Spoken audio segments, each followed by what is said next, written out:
مدت زمان تانالامون که عوض شده اومده اونا رو تقریبا مثل واقعیت کرده.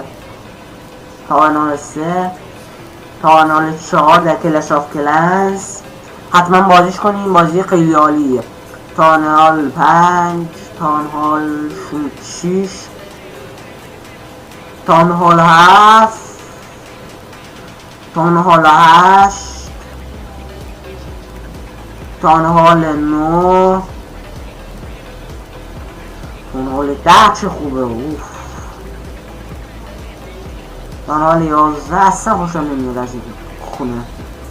کانال 12 جام، کانال 13 من خودم تو کلش، کانال 13 کانال 14 و کانال 15. امیدوارم از این ویدیو خوش